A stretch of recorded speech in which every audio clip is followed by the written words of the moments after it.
Salamatlar hurmatlı. Salamatlar hurmatlı tuğanlar, hurmatlı el jurt. Berek şu alınızlar, berek.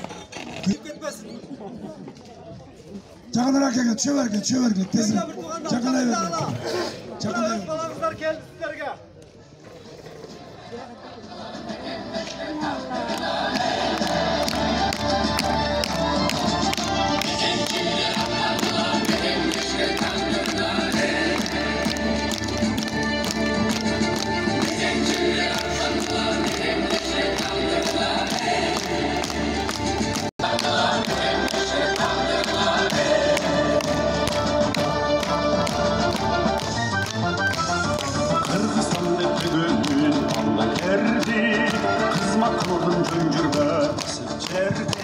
Salamatlar hurmatlı tuğanlar, hurmatlı Kadamcay rayonun turgundары, hurmatlı çerdeşlerim.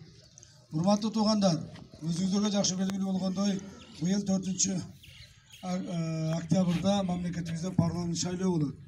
Ошонун негизинде бардык эл журт менен азыр жолугушуп келе жатабыз. Мен мына Талас, Нарын, Чүй, Ысык-Көл облустары менен толук жолугушуп чыктым. Ар бир район шаарларында болдум. Кээ бир райондордо 3-4 айыл жерлерде жолугушуп атам. 2 күндөн бери Баткен облусунда жүрүп атам.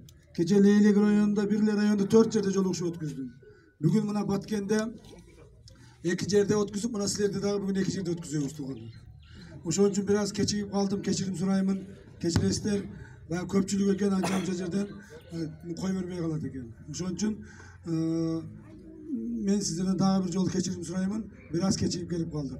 Анан да бүгүн жума күн болуп калып, ошого туш келип калды. Урматтуу туугандар, урматтуу эл журт. Эми бул парламенттик шайлоо, бул өтө маанилүү шайлоо экенин, буга өтө олуттуу көз карашта караш экенибизди баарыбыз билебиз, түшүнөбүз.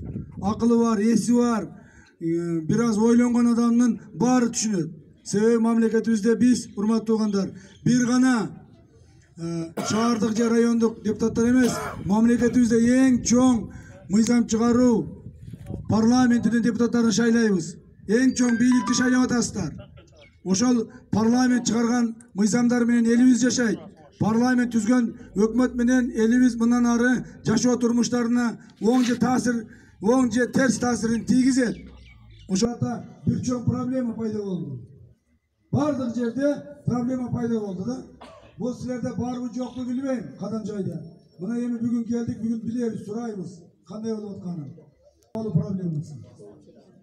Бул өтө чоң проблемага айланды. Мамлекетибиздин ичиндеги өтө жаман илдетке айланды. Тугандар, биз добуш сатуу боюнча мындай сөзсүз бардык жерде мен айтып келе жатамын. Силерге дагы бир түшүндүрмө бере кетейин. Урматтуу туугандар, добуш сатуу арам экендигин баарыңар билесиздер. Алхамдулилля мусулманмын деген адамдардын баары билет. Жана муну угуп жүрөсүздөр. Баары жерде айтылып атат. Биздин урматтуу алымыбыз Чубак ажы да ушул боюнча айтып кетти. Ал киши дагы айтып кетти, добуш сатуу арам, добушун сатпа деди. Ал киши ушундай алым, билимдүү киши экен, алдын ала көрө билген бүгүнкү ситуацияны. Бүгүн биздин мамлекетибизде, коомубузда ушундай ситуация түзүлүп калды. Саткан добушунун акчасын үйүңө алып келбе, балаңа тамак алып бербе, кийим кечек алып бербе, арам нерсени адалга аралаштырба деп безилдеп айтты ал киши. Ошондо дагы ал түшүндү, жакшы биздин элибиз жакшы кабыл албай атканын түшүндү дагы, өтө оройраак, бирок чындыкка жакын, элдин мээсине, сай сөөгүнө жетсин деп дагы айтты. Ал киши айтты, урматтуу туугандар, ал эмне деди? Ал киши айтты, добуш сатканың денесин саткан сойкуга барабар деди. Адамдарга дагы кантип мусулман калкына, мусулмандын энесине, атасына, баласына, кызына дагы кантип түшүндүрүш керек?